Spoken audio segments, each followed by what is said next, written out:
Hello everyone, this is Jotto, and welcome to the Managrind tournament recap, talking about the top decks, talking about the top cards, and state of the metagame, which comes out as an article on Fridays on hearthpwn.com, so by all means go check that out.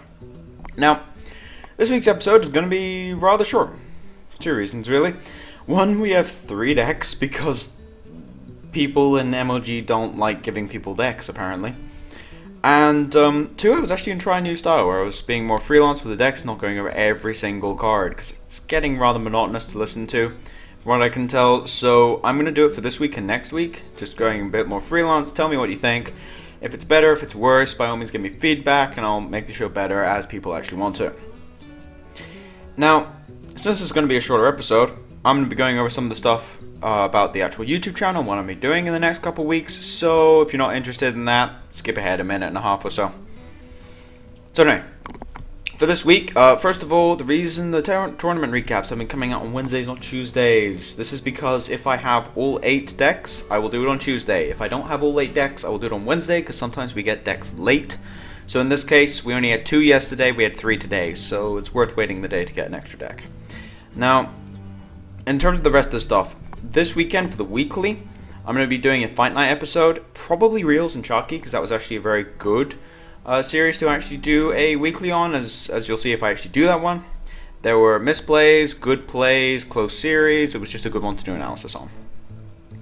Now, if the episode today is even better, I'll do that one obviously. But anyway, for next week though, I want to do a weekly about my climb to Legend, because I recently got back into the Hearthstone competitive scene. I kind of took a long hiatus after when the ladder system came out effectively. When the ladder system came out, I was on the Managrind Pro team, and I got really frustrated at the game for multiple reasons, and so I stopped playing Hearthstone competitively effectively. So yeah, I took a long break. Long break. I got back into it last season, got rank 5 or so. This season I'm up to rank 2. I think I can get Legend in 2 weeks. I should hope so at least. So if I do, then I'll do a weekly on it, because I feel like I've sort of gone through a lot of the problems that people have with getting to Legend since I came back as a very rusty player who knows how to play the game and sort of the cards and such, but had to relearn how to play the game well. So I feel as if I have a decent perspective for a lot of people who are having issues getting to Legend. I can sort of be of help in that regard. So if you want me to go over one particular part of my my road to Legend in any detail, then put it in the comment section below. I'll go over it more. I'm going to be talking about things like which deck to choose, not exact deck lists, but which in general, what you should be doing, tracking your record, tilting, things like that. I'm just going to be talking about general stuff that people do get wrong when trying to get to Legend, see if I can help a couple of people to actually get there. But anyway, without further ado, let's get started, shall we? On to the top, almost said top 4, no, just top decks from NA. We have first place Motif, and tied for 3rd, or just 3rd or 2nd, I guess, J Fury. Now in first place we had Motif, who's playing Warrior Control. Now, Warrior Control has changed a lot over the past couple weeks. It's now Warrior Control 2.0, as KitKat calls it, which has a couple of key differences from the standard build. Now, you're still playing the normal Enrage engine for the armors and the card draw and things like that, and the extra punch.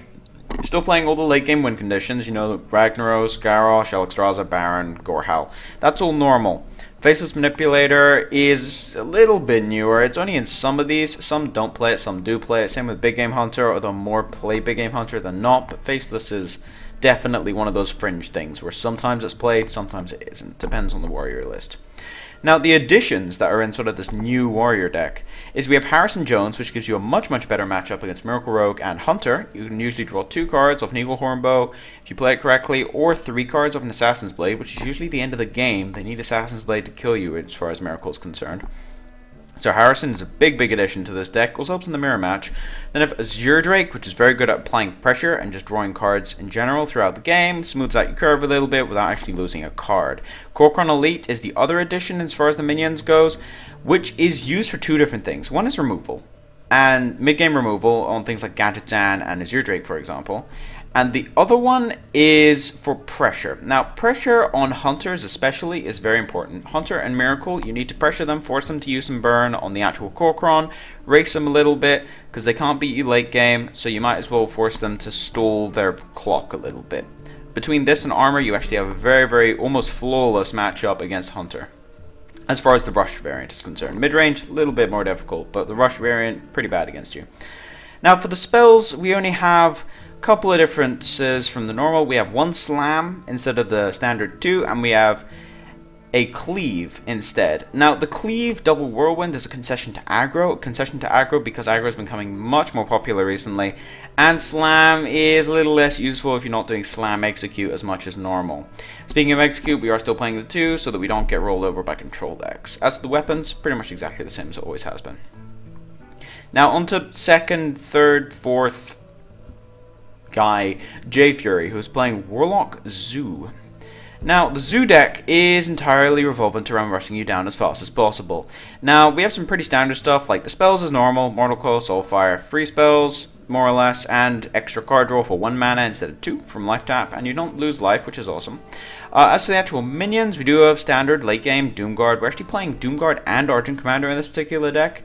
Defender Vargas, normal, all the quality 2-drops and 1-drops you can find. Dark Iron Dwarf is sort of towards the top of the curve, along with Defender Vargas, Doomguard, Argent Commander, even Blood Knight's a little bit at the top of the curve here because you want to play it comboed with something. It's rarely just good on turn 3, although it can be if you have the multiple Argent Squire start and they don't remove all the Divine Shields. I do recommend you remove Divine Shields from Argent Squires against Zoo, by the way. Blood Knight can be really, really brutal if they get it early on turn 2 or 3 off an Argent Squire straight away. It can be miserable. Now for the rest of the interesting stuff, we have Scarlet Crusader, again feed Blood Knight, same with Argent Commander, feeds Blood Knight. And the other interesting addition is the one of Elven Archer, which is a little bit of extra reach and also helps in the mirror a bit, and it's just good burn in general. Nice 1-drop to have lying around. Now the top decks from EU was a deck. Now, we had first and last and fourth and everything space. We had Louise Boat, which is an awesome name, by the way. Louise Boat, who was playing Warlock Zoo as well. Now, this Zoo deck, a little bit different. This is a weird concoction of some of the Zoo principles. We have 2 Mortal Coils, not 1. Generally, you can get dead in your hand a bit, but if you're against enough aggro, you can get these off pretty easily. Leroy Jenkins, a bit of extra punch in the mid to late game.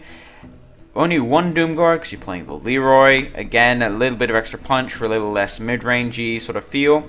We also have the 1-0 Shield Bearer. Little dead sometimes, but it's very, very niche, and that's what I like about this deck. It's a lot of niche circumstances that they all come together and they sort of make a whole. So the extra Mortal Coil, Blood Knight, Leroy Jenkins, only 1 Doomguard, 1 Shield Bearer. These are all the niches that make this deck strong because it has a niche for every different type of deck. But for the rest of the deck, it's pretty standard. You got your buffs, your small drops, and your free spells in the Soulfire. It's a pretty normal Zoo deck, almost identical to the other one, just with a couple extra niches here or there. Interesting though, it's still playing the Scarlet Crusader, Argent Commander, and the Argent Squire build with the Blood Knight. Now, the double Argent Commander does make up for the one of Doomguard, by the way. But yeah, this is playing the full 6 Divine Shields instead of 5, although Argent Commander rarely is used for the Divine Shield because you play it, attack, or play it, remove something. But definitely the 4 Divine Shield minions plus Blood Knight means that's live most of the time. Especially on turn 4. Argent Squire Blood Knight is a really good play. So anyway, as for now, that's more or less the end of the recap for this week. Don't have much else. If you like the newish style, then comment about it. Or if you just don't like it and you prefer the other one, also put that in the comment section because I am interested. And next week I'll also use this one as well to see how it works with a bigger show, so to say. But anyway, thank you all for watching. If you like the content, please subscribe. If you have any feedback, put it in the comment section below. This has been Jotto, signing off.